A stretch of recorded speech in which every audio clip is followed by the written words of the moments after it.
Hello everyone, welcome to my YouTube channel learn with Kanika. आज हम करेंगे यूपी प्राइमरी सुपर टेट के लिए सीडीपी बाल मनोविज्ञान का प्रैक्टिस सेट 10। तो इससे पहले इसके 9 सेट कंप्लीट हो चुके हैं, तो आज इसका लास्ट सेट है 10th, जिसमें हम इसके 50 इंपॉर्टेंट क्वेश्चंस करेंगे।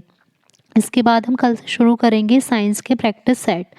तो अगर आप चैनल पर नए हैं तो चैनल को सब्सक्राइब ज़रूर करें, साथ ही वीडियो अच्छी लगे तो इसे लाइक, शेयर एंड कमेंट ज़रूर करें। क्वेश्चन फर्स्ट है, शिक्षार्थियों में वैयक्तिक भिन्नताओं को संबोधित करने के लिए विद्यालय किस प्रकार का सहयोग उपलब्ध करा सकता है। तो यदि वैयक्तिक भिन्नता को संबोधित करने के लिए क्या कर सकते हैं कि चाइल्ड सेंटर्ड एजुकेशन को लागू करके बाल केंद्रित पाठ्यचर्या का पालन करना और शिक्षार्थियों को सीखने के अनेक अवसर उपलब्ध कराना। तो यहाँ आंसर होगा ऑप्शन ए। नेक्स्ट है, निम्न में से किस मनोवैज्ञानिक ने कहा कि व्यक्तिगत विभिन्नता के अंतर्गत संपूर्ण व्यक्तित्व का कोई भी ऐसा पहलू सम्मिलित हो सकता है जिसका माप किया जा सकता है। तो इसमें यह है कि व्यक्तिगत विभिन्नता जो होती है उसमें कोई भी पहलू को सम्मिलित किया जा सकता है जिसका मेजरमेंट हो सके। तो ये जो डेफिनेशन थी ये किसने दी थी? स्किनर ने। तो आंसर होगा option C, BF Skinner. Third question है, व्यक्तिगत विभिन्नता का कारण क्या नहीं है। तो व्यक्तिगत विभिन्नता जो है वो आनुवांशिकता की वजह से भी हो सकती है, और वातावरण सबका अलग अलग होता है इस वजह से भी हो सकती है, और लिंग तो अलग हो ही सकता है, और लेकिन इसमें परिवार की वजह से व्यक्तिगत जो विभिन्नता है वो नहीं होती है। तो यहाँ पर आंसर होगा ऑप्शन बी। सह शैक्षणिक क्षेत्रों में निष्पादन के आधार पर शैक्षणिक क्षेत्रों में निष्पादन के स्तर को बढ़ाने का औचित्य स्थान किस आधार पर किया जा सकता है। तो सह शैक्षणिक क्षेत्रों में निष्पादन के आधार पर जो औचित्य स्थान बढ़ाया जा सकता है वो कैसे कर सकते हैं? वैयक्तिक विभिन्नताओं को संतुष्ट करके। नेक्स्ट है, हम में से कुछ लोग कुछ जो लंबे हैं तथा कुछ छोटे होते हैं, कुछ गोरे होते हैं और कुछ काले, कुछ मजबूत होते हैं और कुछ कमजोर। तो यह कथन किस सिद्धांत पर आधारित है? तो सभी लोग एक दूसरे से अलग अलग होते हैं। तो ये बताना किस सिद्धांत पर आधारित होगा? बुद्धि व लैंगिक विभिन्नता पर, या बुद्धि व प्रजाति विभिन्नता पर, व्यक्तिक विभिन्नता पर, या वैयक्तिक प्रगतिशील पर। तो ये किस पर आधारित होगा? व्यक्तिगत विभिन्नता पर। तो यहाँ आंसर हो जाएगा ऑप्शन सी। नेक्स्ट है, हरलॉक के अनुसार शैशवावस्था है। तो जो यहाँ पर बतानी है कि हरलॉक के अनुसार शैशवावस्था है उसका टाइम पीरियड क्या है? जन्म से 2 वर्ष, जन्म से 2 सप्ताह, गर्भाधान से 2 सप्ताह, या गर्भाधान से 2 वर्ष। तो जो हरलॉक के अनुसार शैशवावस्था है वह है जन्म से 2 हफ्ते तक। तो आंसर होगा ऑप्शन बी। विकास की प्रक्रिया के मुख्य रूप क्या है? विकास की प्रक्रिया के फलस्वरूप उनके आकार व अनुपात में भी परिवर्तन होता है, पुरानी रूपरेखा जो है वो भी चेंज हो जाती है, और नए गुणों की भी प्राप्ति होती है। तो आंसर होगा यहाँ पर ऑप्शन डी, उपर्युक्त तीनों। विकास विकास प्रभावित होता है, विकास ग्रंथीय स्राव से भी प्रभावित होता है, आनुवांशिकता से भी, और आहार व पोषण से भी। तो यहाँ आंसर होगा ऑप्शन डी, इन सभी से। निम्नलिखित में से कौन सी विकास की अवस्था नहीं है? तो विकास की अवस्था जन्म पूर्व काल भी होता है जो जिसे हम भ्रूण अवस्था बोलते हैं, बाल्यावस्था भी होती है और शैशवावस्था भी होती है, लेकिन जो जीर्णावस्था है ये कोई भी विकास की अवस्था नहीं है। तो यहाँ आंसर होगा ऑप्शन डी। मानव विकास कैसा होता है? तो जो विकास होता है वो मात्रात्मक तथा गुणात्मक दोनों होता है। कुछ तो हमारी ऐसी चीज़ों में परिवर्तन होता है जिन्हें हम नाप सकते हैं, और कुछ चीज़ें गुणात्मक होती हैं जिन्हें हम केवल महसूस कर सकते हैं। तो आंसर होगा यहाँ पर ऑप्शन सी। विकास शुरू होता है तो विकास भ्रूणावस्था से ही शुरू हो जाता है। तो यहाँ आ जाएगा प्रसव पूर्व अवस्था से, हाँ ऑप्शन बी। अवधारणाओं का विकास मुख्य रूप से किसका हिस्सा होता है? तो अवधारणाएं मीन्स जो कॉन्सेप्ट होते हैं उनका जो विकास होता है वो हमेशा किससे रिलेटेड होता है? हमारे बौद्धिक विकास से।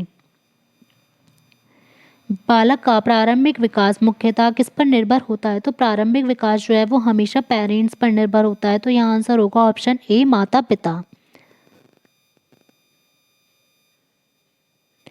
नेक्स्ट है, अधिगम अनुभव और प्रशिक्षण के आधार पर व्यवहार में परिवर्तन है। तो जो अधिगम की ये परिभाषा है ये किसने दी थी? तो ये इंपॉर्टेंट परिभाषा है कि अधिगम अनुभव और प्रशिक्षण के आधार पर व्यवहार में जो परिवर्तन होता है वह होता है। तो यह परिभाषा दी थी गेट्स ने, ऑप्शन बी। अधिगम की प्रक्रिया में निम्नलिखित में से कौन सी विशेषताएं होती हैं? तो अधिगम की प्रक्रिया में व्यवहार में परिवर्तन होता है, अर्जित परिपक्वता से नहीं या उपयुक्त सभी। तो यहाँ पर आएगा कि व्यवहार में परिवर्तन भी होता है और ये अर्जित भी की जाती हैं। यहाँ पर ये होगा कि परिपक्वता से नहीं होगा, तो आंसर होगा यहाँ ऑप्शन डी, उपयुक्त सभी। परिवार से हम संबंधों की वह व्यवस्था समझते हैं जो माता पिता और उनकी संतानों के बीच में पाई जाती है। यह किसकी परिभाषा है? यह बताना है कि जो परिवार की परिभाषा है ये किसने दी है, तो ये दी है क्लेयर ने। तो आंसर होगा यहाँ ऑप्शन सी। किसने विद्यालय को बचपन के घर के नाम से पुकारा? तो बचपन का घर पूछा जाए तो विद्यालय आ जाएगा, और यह किसने कहा था? पेस्टालॉजी ने। स्कूल शब्द की उत्पत्ति किस भाषा के सबसे हुई है? तो स्कूल शब्द की जो उत्पत्ति है वो हुई है इसको, अगर शब्द पूछ लिया जाए तो यहाँ पर आएगा स्कोला, जो कि कौन सी भाषा का शब्द है? लैटिन भाषा का। तो यहाँ आंसर हो जाएगा ऑप्शन सी, और इसका अर्थ क्या होता है? अवकाश। विद्यालय एक ऐसा विशिष्ट वातावरण है जहाँ पर जीवन के कुछ गुणों और कुछ विशेष प्रकार की क्रियाओं तथा व्यवसायों की शिक्षा इस उद्देश्य से दी जाती है कि बालक का विकास वांछित दिशा में हो, मीन सही दिशा में हो। तो जो ये परिभाषा थी ये दी थी जॉन डीवी ने। Option A. समाज मनुष्य के सामाजिक संबंधों का नाम है। तो ये कथन बताना है सत्य है या असत्य है, तो ये आ जाएगा ट्रू, ऑप्शन ए सत्य।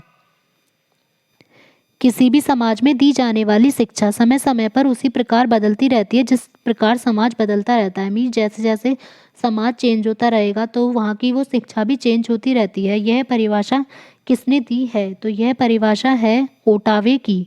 तो आंसर होगा ऑप्शन बी। क्रिया प्रसूत अधिगम निम्नलिखित में से किसके नाम से जाना जाता है? तो जो क्रिया प्रसूत अधिगम है ये किसने दिया था? BF स्किनर ने। और इन्होंने जो अपना प्रयोग किया था वो किया था चूहे पर। नेक्स्ट है अधिगम का संपोषक सिद्धांत निम्नलिखित में से किसकी देन है? तो जो अधिगम का संपोषक सिद्धांत है वो किसने दिया था? मैक्स वर्दाइमर ने। अधिगम का चिन्ह संरूप सिद्धांत निम्नलिखित में से किसकी देन है? तो चिन्ह संरूप सिद्धांत ये दिया था लेविन ने। Option D. सीखने के जो वक्र होते हैं वो किसके सूचक होते हैं? जो सीखने के वक्र होते हैं उनसे पता चलता है कि सीखने की प्रगति कितनी हुई है। तो ये आ जाएगा कि सीखने की प्रगति के सूचक हैं। अंतर्दृष्टि सूझ द्वारा सीखने के सिद्धांत में कोहलर ने किस पर प्रयोग किया था? तो यहाँ पर कुत्ते पर, बिल्ली पर, वनमानुषों पर या चूहे पर? तो ये किसने किया था? कोहलर ने जो प्रयोग किया था सूझ के सिद्धांत का ये वनमानुषों मीन्स चिंपैंजी पर, और उस चिंपैंजी का नाम था सुल्तान। कुत्ते पर किया था पावलोव ने, बिल्ली पर किया था थॉर्नडाइक ने, और चूहों पर किया था स्किनर ने। अधिगम में किसने प्रभाव का नियम दिया? तो ये जो प्रभाव का नियम था ये दिया था थॉर्नडाइक ने। थॉर्नडाइक ने दो टाइप के नियम दिए थे, एक तो मुख्य नियम और एक द्वितीयक नियम। मुख्य नियम कितने थे? 3, जिनमें प्रभाव का नियम, अभ्यास का नियम और तत्परता का नियम था, और जो द्वितीयक नियम थे वो थे 5। पियाजे मुख्यतः किसके क्षेत्र में योगदान के लिए जाने जाते हैं? तो जो पियाजे मुख्यतः जाने जाते हैं वो संज्ञानात्मक विकास कहते हैं, तो इसीलिए यहाँ पर आ जाएगा ज्ञानात्मक विकास के योगदान में, और नैतिक विकास के योगदान में जाने जाते हैं कोहलर। बच्चे के संज्ञानात्मक विकास हेतु उत्तम स्थान कौन सा है? तो यहाँ पर संज्ञानात्मक विकास पूछा है तो उसके लिए सबसे अच्छा स्थान होगा विद्यालय और उसकी कक्षा का वातावरण। यदि शारीरिक विकास पूछा जाता तो यहाँ पर आ जाता खेल का मैदान। थॉर्नडाइक के व्यक्तित्व के वर्गीकरण का आधार क्या है? तो व्यक्तित्व जो पर्सनालिटी का वर्गीकरण किया गया है वो अलग अलग मनोवैज्ञानिक ने अलग अलग टाइप से किया है। तो जो थॉर्नडाइक ने किया था वो 2 टाइप, ये किसके अकॉर्डिंग किया था? चिंतन और कल्पना के आधार पर। तो आंसर हो जाएगा ऑप्शन डी। निम्नलिखित में से कौन सा भूलने का सिद्धांत है? तो भूलने के सिद्धांत को ये भी कहा जाता है प्रतीपकारी अवरोध। Option B.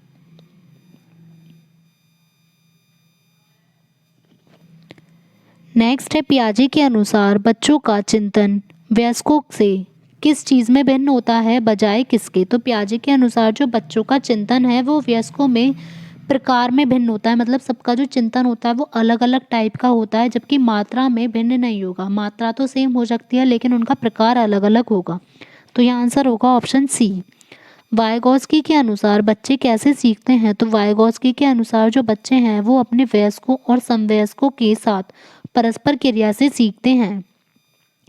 पियाजे के अनुसार विकास को प्रभावित करने में निम्नलिखित कारकों में से किसकी भूमिका महत्वपूर्ण होती है? तो पियाजे के अकॉर्डिंग जो था वो ये था कि भौतिक विश्व के साथ जो अनुभव प्राप्त होगा उससे विकास प्रभावित होता है। तो आंसर होगा यहाँ ऑप्शन सी।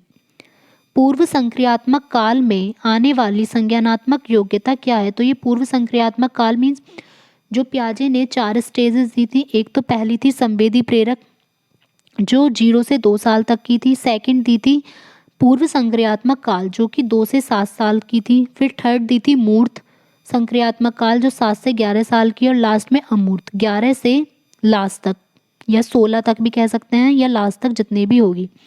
तो इसमें बताना है कि जो 2 से 7 साल की पूर्व संक्रियात्मक काल थी की व्यवस्था है, आने वाली इसमें संज्ञानात्मक योग्यता जो है वो क्या होती है? तो इसमें होता है लक्ष्य उद्दिष्ट व्यवहार की योग्यता, मीन्स लक्ष्य को पाना मेन जो उसकी योग्यता होगी। तो यहाँ आंसर होगा ऑप्शन सी। वाइगॉस्की के अनुसार सीखने को पृथक किससे नहीं किया जा सकता है? उसके सामाजिक संदर्भ से, अवबोधन व अवधारणात्मक प्रक्रियाओं से, पुनर्वलन से, व्यवहार में मापने योग्य परिवर्तन से। तो वाइगॉस्की के अनुसार सीखने को उसके सामाजिक संदर्भ से अलग नहीं कर सकते। तो यहाँ आंसर होगा ऑप्शन ए।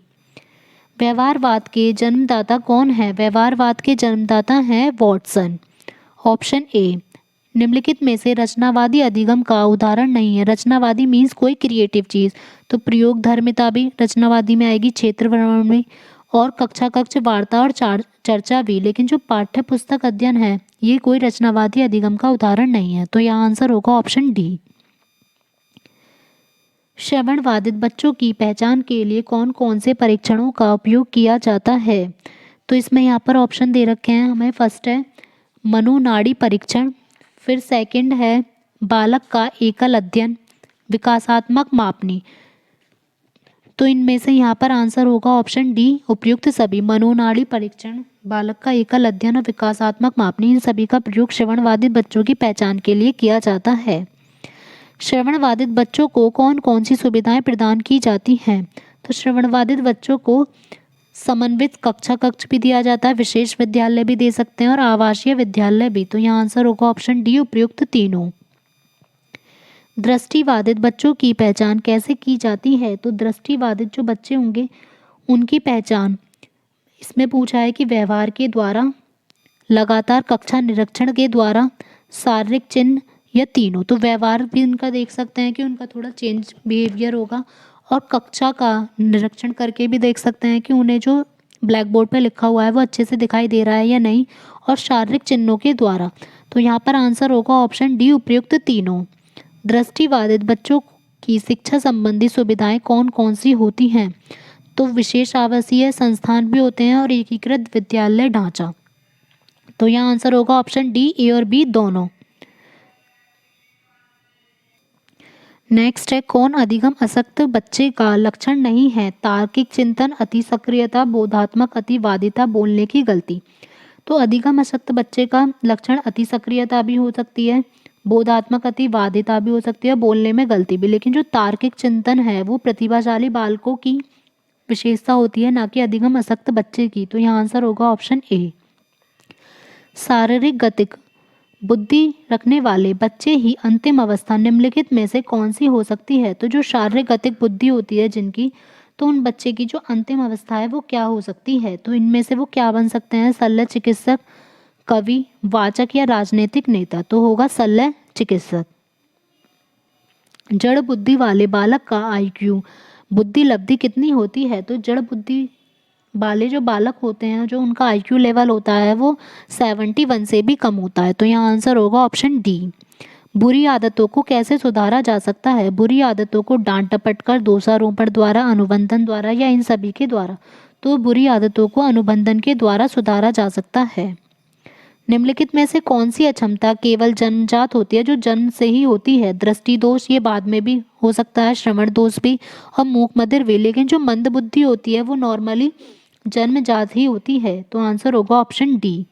किस प्रकार के बच्चे की शिक्षा हेतु सांकेतिक भाषा का प्रयोग किया जाता है, मीन्स साइन लैंग्वेज का जो प्रयोग करते हैं उन्हें दिखाने के लिए, तो वो कौन से वाले बच्चों के लिए किया जाता है?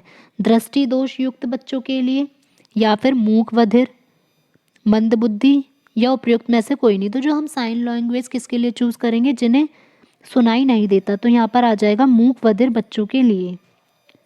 आंशिक दृष्टि दोष युक्त बालक का कक्षा व्यवहार कैसा होता है? वह पुस्तक को आंखों के निकट लाकर पढ़ता है क्योंकि उसे सही से दिखाई नहीं देगा।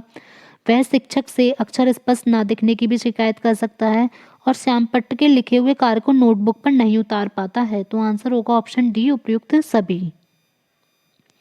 दुर्बलीकरण वादा है, दुर्बलीकरण जो होती है वो किस स्तर पे होगी? जो दुर्बलीकरण होगी वो शारीरिक स्तर पर, कार्यात्मक स्तर पर, सामाजिक स्तर पर, या शैक्षिक स्तर पर? तो दुर्बलीकरण होगा कार्यात्मक स्तर पर, किसी कार्य को बहुत ही धीरे धीरे करना। तो यह आंसर होगा ऑप्शन बी। अगर आपको क्लास अच्छी लगी हो तो वीडियो को लाइक एंड शेयर ज़रूर करें, और साथ ही चैनल पर अगर नए हैं तो चैनल को सब्सक्राइब करना ना भूलें। साथ ही आप बेल आइकन प्रेस कर सकते हैं ताकि आपको वीडियो का नोटिफिकेशन अपलोड होते ही मिल जाए। और कमेंट बॉक्स में ज़रूर शेयर करें कि आपको क्लास कैसी लगी और आपका स्कोर कैसा रहा। Thank you.